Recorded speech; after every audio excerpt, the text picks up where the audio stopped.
Hola, buenos días. Qué gusto saludarlos y de veras emocionado porque hoy empezamos una etapa nueva en estos tiempos que hemos estado llevando a cabo entre semana. Los saludo con gozo, con alegría, sabiendo que es una buena oportunidad de poder compartir acerca de la palabra de Dios.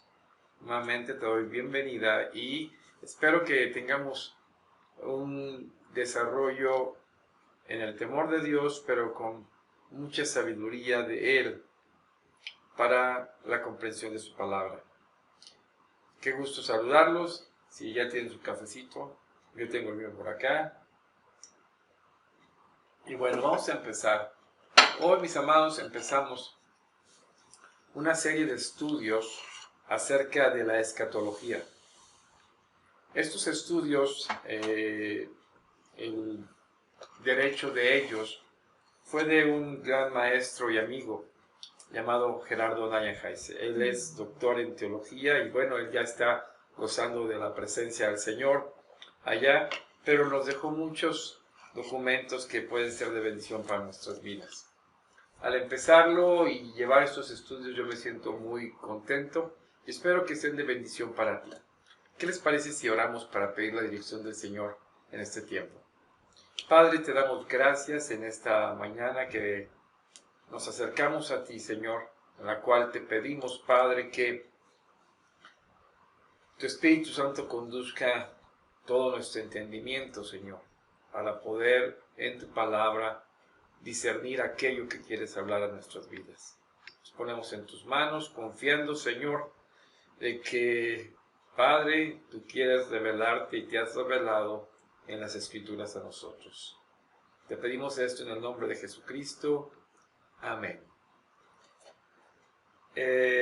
Por ahí he enviado el estudio para que ustedes lo puedan ver y tenemos algunos pasajes que son algunas lecturas bíblicas en Gálatas, en Efesios, en Primera de Pedro, y por hacer una lectura no muy larga voy a hacer la lectura que tenemos en Efesios capítulo 2 versículos 11 al 16.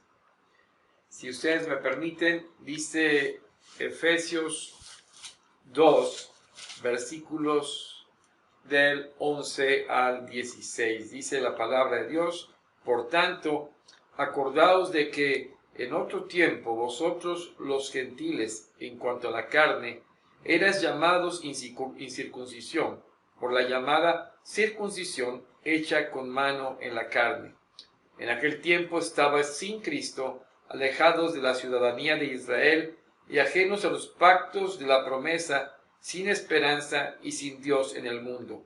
Pero ahora, en Cristo Jesús, vosotros que en otro tiempo estabais lejos, habéis sido hechos cercanos por la sangre de Cristo, porque Él es nuestra paz, que de ambos pueblos hizo uno, derribando la pared intermedia de separación, aboliendo en su carne las enemistades, la ley de los mandamientos expresados en ordenanzas, para crear en sí mismo de los dos un solo y nuevo hombre, haciendo la paz, y mediante la cruz reconciliar con Dios a ambos en un solo cuerpo, matando en ella las enemistades. Y ustedes se preguntarán, ¿por qué estamos leyendo este texto? Mis amados, cuando entramos a la escatología, algo muy importante que tenemos que entender, cuál es la base que tendremos como fundamento para ir desarrollando la escatología. Por eso el objetivo principal de este primer estudio, está ahí en sus hojas, es que los alumnos descubran la clave bíblica para estudiar correctamente la escatología general. Descubran que la historia en la mente de Dios es una sola y que, aunque los cristianos la dividimos en antes y después de Cristo, debemos considerarlo solo como continuidad y que solo hay un pueblo de Dios.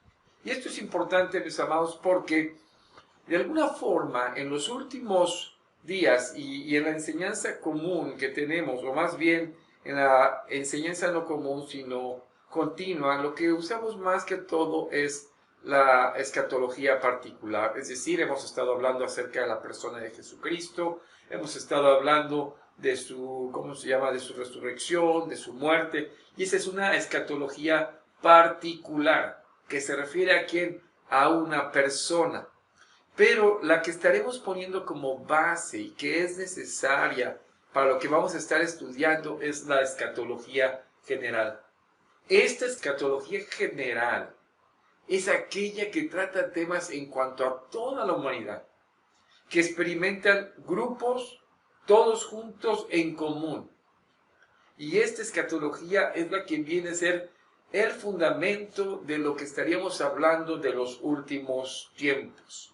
Al iniciar este día, este estudio de la escatología general, tenemos que considerar que tiene que ver con eventos cósmicos que hablan sobre la finalización de la época.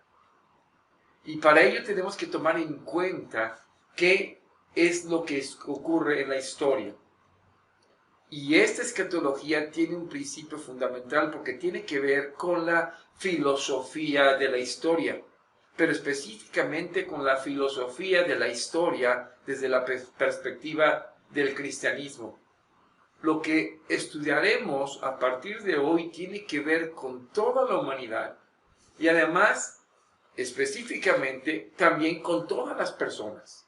Y por eso, de alguna forma, esta escatología tiene que ver con la historia misma y el porvenir de todos nosotros, de todo el cosmos. Así que el primer punto que estaremos viendo nosotros en esta mañana es la estructura bíblica de la historia. Sí, estamos sentando principios. Y déjenme decirles por qué es importante. La historia bíblica se divide en dos. El antes de Cristo y después de Cristo. Y ustedes dirán, bueno, eso es muy obvio. ¿Y para qué lo mencionamos? Pero déjenme decirles algo. Eso es obvio para los que tienen la filosofía del pensamiento cristiano. Porque los que no creen en Jesucristo, los que no son cristianos, ellos no ven trascendente el hecho de Jesucristo en la historia. No. Pedir que ellos lo vean así es pedir que ellos de alguna manera acepten a Cristo como el Señor de todas las cosas, como Cristo, aquel que es soberano, y confiesen que Él es el Mesías. Pero no es así, ellos no creen. Así que de alguna forma es importante que nosotros tengamos en mente que no podemos obligar a otra persona a que tengan una interpretación cristológica de la historia. Pero nosotros sí, nosotros estaremos hablando de una interpretación de la historia porque la tenemos que hablar desde la perspectiva cristológica o cristológicamente. Así que cuando avanzamos en este punto, aunque parezca raro, también entre los cristianos evangélicos, de alguna forma no estamos de acuerdo completamente en esta perspectiva de dividir la Biblia en dos. Por ejemplo, la Biblia anotada de Scofield, que de alguna manera divide la historia en 7 partes, o más bien lo llaman 7 dispensaciones, o 7 historias. Y estas historias tienen que ver en un sentido de que Dios obra en cada una de estas dispensaciones en un sentido para salvar al hombre. De alguna forma toman como referencia en Efesios capítulo 1, versículo 10. Este pasaje nos dice de reunir todas las cosas en Cristo en la dispensación del cumplimiento de los tiempos, así de las que están en los cielos como las que están en la tierra. Y mis amados, este término de la dispensación es considerado también como una palabra que tiene que ver con la economía en el griego y que también lleva el sentido, como decía, de la administración. Y esta misma palabra también es traducida como mayordomía. Y si algunos tienen la Biblia Scofield, podrán notar que en la nota de pie de la página se encuentra un versículo en la cual se lee la frase: esta dispensación es la séptima y la última de las edades divinamente ordenadas que condicionan la vida humana sobre la tierra. Y en la nota corresponde al Génesis 1:28, donde en Génesis 1:28 dice, y los bendijo Dios y les dijo: multiplicad y multiplicaos, llenad la tierra y sojuzgadla, y señoread en los peces del mar, en las aves de los cielos, y en todas las bestias que se mueven sobre la tierra. También aquí se considera la misma palabra dispensación, pero en el sentido teológico, aquí de alguna manera se está refiriendo a la mayordomía que Dios da al hombre, pero no se refiere precisamente a que Dios estuviese tomando específicamente en tiempos, en dispensaciones diferentes. Así que, mis amados, es importante que consideremos esto. Y esto es un punto muy importante, y por eso estamos tratando antes que todo esto, el hecho de que la Biblia divide la historia en dos, afecta nuestra lectura de la Biblia. Entendemos que lo que leemos, mis amados, y de acuerdo con estos presupuestos, con esta presuposición de las divisiones, de alguna manera definirá nuestra interpretación del texto sagrado. Si pensamos que la historia tiene 7 épocas divinamente arregladas, o si solamente tiene 2, esto tendrá necesariamente una influencia en nuestra interpretación de los datos bíblicos. Y por eso es importante considerar algunos textos bíblicos que les platico en este momento y que vienen también en este documento. Por ejemplo, Pedro en el día del Pentecostés. Aquí habíamos hablado cuando Pedro en el día del Pentecostés se levanta a explicar lo que estaba sucediendo en el bautismo del Espíritu Santo. Y Pedro dice a la gente que lo está escuchando en Hechos 2:17, dice: y en los postreros días, dice Dios, derramaré mi espíritu sobre toda carne, y vuestros hijos y vuestras hijas profetizarán, vuestros jóvenes verán visiones, y vuestros ancianos soñarán sueños. ¿De quién está hablando Pedro? Está hablando de la profecía que dijo Joel, en Joel 2:28 al 32. Joel está hablando en los postreros días. Y cuando Pedro lo dice, está hablando que en ese tiempo se están cumpliendo los postreros días. Pedro está anunciando: ya estamos en los postreros días, puesto que la venida del Espíritu Santo era señal y prueba de ello. Joel vivió en los días anteriores, pero Pedro estaba viviendo el cumplimiento de la profecía. Esto prueba la llegada de los postreros días. Los primeros versículos también de la carta a los hebreos nos hace referencia a estos tiempos. Encontramos que el autor de los hebreos dice los días postreros y otro tiempo. Una característica notable, mis amados, de la época denominada los postreros días. ¿Por qué? Porque el autor dice: Dios, que había hablado en otros tiempos de otras maneras por los profetas, muchas veces y de muchas maneras, dice Hebreos, en estos postreros días nos ha hablado por medio de su Hijo. Entonces volvemos a ver la división de dos tiempos, postreros y tiempos anteriores. Aún la misma enseñanza paulina. Pablo en Gálatas 4:4 dice: pero cuando vino el cumplimiento del tiempo, Dios envió a su Hijo, nacido de mujer y nacido bajo la ley. llama a la última época el cumplimiento de los tiempos y pone el nacimiento del Hijo de Dios como la señal que marca el inicio. Lo que podríamos llamar, por decirle, y el autor lo hace, un evento crístico o de alguna manera cristológico también, que da sentido a toda la historia que el mismo Pablo nos está dando en su pensamiento. Entonces, mis amados, en cada una de estas dos divisiones podemos encontrar el antes y el después de Cristo.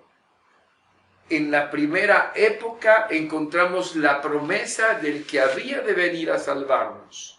Y en la segunda encontramos el cumplimiento de esta promesa. El Antiguo Testamento también habla de estas dos. Aunque no muy claramente, podemos ver en Génesis 49. A mí me encanta este pasaje de Génesis 49, versículos 9 y 10, porque son pasajes que se conocen como pasajes mesiánicos. Dice versos 9 y 10, cachorro de león, Judá, de la presa subiste, hijo mío, se encorvó, se echó como león, así como león viejo, ¿quién lo despertará? No será quitado el cetro de Judá, ni el legislador de entre sus pies, hasta que venga Silo, y a él se congregarán los pueblos. De alguna forma, mis amados, está hablando que el legislador, el ungido, el enviado vendría, y habla de otro tiempo al cual se congregarán los pueblos. Oseas también, en Oseas 3:5, nos dice, después volverán los hijos de Israel y buscarán a Jehová su Dios y a David su rey, y temerán a Jehová y a su bondad en el fin de los días. Y aquí, mis amados, el pasaje está hablando que los hijos de Israel volverán y buscarán a Jehová su Dios y a David su rey, pero es interesante. David su rey ya tenía siglos muerto, así que se estaba refiriendo a Cristo. Y se estaba refiriendo precisamente al fin de los días. Miqueas también hace esta referencia en Miqueas 4:1 al 4. Acontecerá en los postreros tiempos que el monte de la casa de Jehová será establecido para cabecera de montes, y más alto que los collados, y correrán a él los pueblos. Isaías hace lo mismo. Acontecerá en lo postrero de los tiempos que será confirmado el monte de la casa de Jehová como cabeza de los montes. Mis amados, así como Jeremías, así como Daniel, hablan de los postreros tiempos, de los tiempos que vendrán. Y vemos que estos tiempos nos hablan de la estructura bíblica, de la historia en dos tiempos, anterior y posterior.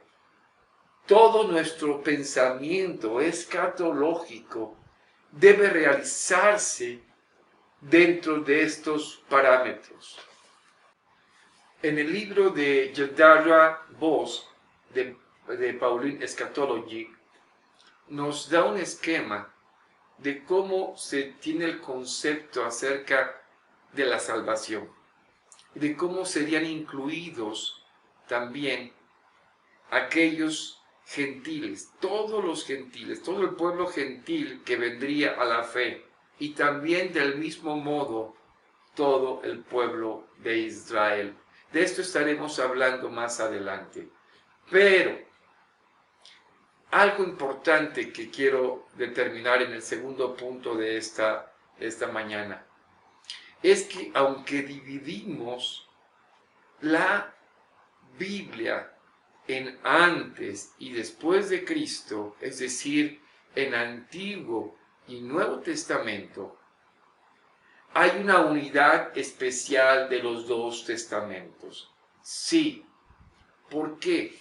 Porque estas dos grandes divisiones, mis amados, de alguna manera no significa que estén separadas, sino de alguna manera en esta división subyace, es decir, está integrada su unidad. ¿Por qué? Porque esta misma división es la que los une. ¿Qué quiero decir con esto?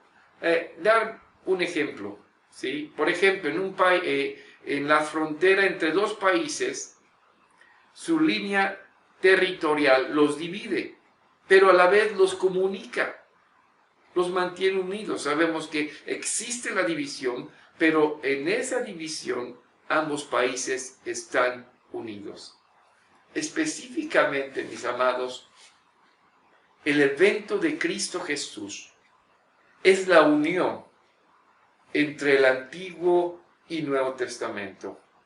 Aun cuando estos son dos testamentos, Cristo los une y a la vez nos los muestra como dos partes en esta historia. Así que no estamos hablando de dos historias diferentes, estamos hablando de una historia, la historia de Dios a través de los tiempos. Y esta historia de Dios a través de los tiempos es la base ¿de qué? De la escatología, es decir, escatos, tiempo, estudio de los tiempos, de lo que ha sido la revelación de Dios. Y por eso vamos a usar la Escritura en su plenitud para estudio de los tiempos postreros. Mis amados, los dos testamentos de los cuales estamos hablando, Antiguo y Nuevo Testamento, tienen un solo Salvador, una sola salvación.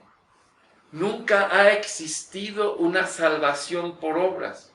No hay otro medio por el cual podamos ser salvos que el sacrificio de sustitución que hace Cristo, es decir, el sacrificio vicario de Cristo Jesús, el Hijo de Dios.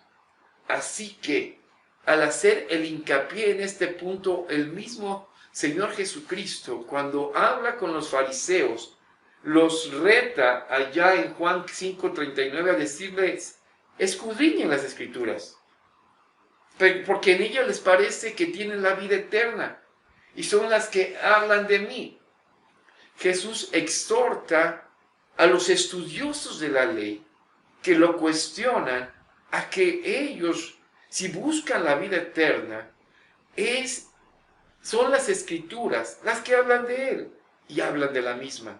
Y estamos hablando que Jesús se está refiriendo al Antiguo Testamento. Este Antiguo Testamento que da testimonio de Cristo. Este testamento que unidos es el completo testimonio de la persona de Jesucristo. Mis amados, sabemos con esta convicción que existe una sola iglesia a través de la historia, que también cuando estemos delante del Señor estaremos sentados con Abraham, Isaac, Jacob para formar un solo pueblo de Dios, como así lo dice lo que leímos en Efesios: de los dos pueblos hizo uno solo. Que la esposa que Dios tiene es la esposa formada por los dos testamentos. Que Pedro no tiene ningún inconveniente que una profecía dada a Israel, aplicarla a la iglesia. Entonces, cualquier escatología, mis amados, que a partir de ahora estemos estudiando, estará fundamentada, mis amados, en un solo pueblo, una sola iglesia, una sola historia. ¿Sí? Si nosotros abordáramos una escatología que distinga falsamente a Israel y a la iglesia, estaríamos hablando de una escatología que no es bíblica. Una escatología que encuentre dos pueblos de Dios no encuentra no concuerda con la revelación divina ni con el plan de Dios revelado en ella. Mis amados, la revelación del Señor, la revelación de Dios es singular. Es una sola revelación. Es progresiva. Culmina en la persona del Señor Jesucristo.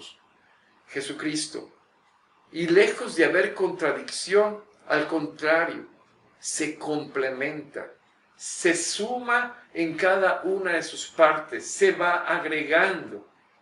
No hay revelación independiente para los judíos y para los cristianos. Como algunos tratan de decir que el Sermón del Monte o también el Padre Nuestro es solamente para los judíos. No, mis amados, las Escrituras dan testimonio de Cristo. Cristo es el testimonio de las Escrituras, de la revelación de Dios.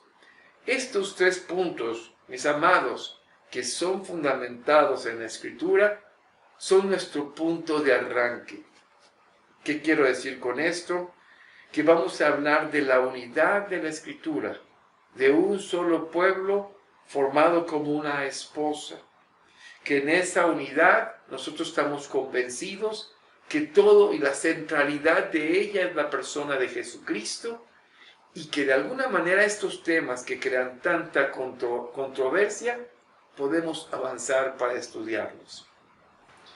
Quiero terminar diciendo esto. Quiero que en tu corazón guardes el siguiente pensamiento. El Cristo en quien has creído, ese Cristo que recordamos hace pocos días y hemos estado recordando su pasión por nosotros, Él es el mismo ayer, hoy y siempre.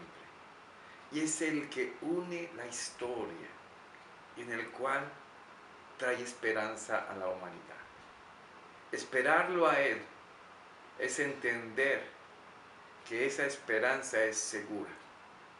Cuando hablamos de la escatología, estamos hablando que el cumplimiento de los tiempos fue Él y que todo se centra en su persona. La salvación de aquellos que antes que Él viniera creyeron que Él vendría. Y los que hoy creímos que Él vino, todos somos salvos por esa misma fe, que el Hijo de Dios entregó su vida por nosotros. Él vuelve por segunda vez y viene a buscar a su iglesia, a su pueblo, que está revelado en su palabra. ¿Cómo será esto? Te invito a seguir viniendo. Si tienes dudas, escríbeme en el Facebook o por WhatsApp también. Mándame tus dudas, tus comentarios también. Me encantaría estar participando contigo a través de estos medios. Estate pendiente y recibe las hojas. Ojalá que ya las hayas tenido a la mano al momento de este estudio. Vamos a orar para terminar. Gracias, Padre. Gracias porque tu revelación es una. Está encerrada en estos 66 libros. Y el centro de ella es tu Hijo amado, a quien pusiste para reconciliarnos contigo. Enséñanos a través de ella a conocer, Señor, tu precioso plan de la segunda venida de nuestro Señor Jesucristo. Gloria y honor a tu nombre. Gracias, Dios, en Jesucristo. Amén. Dios les bendiga a todos.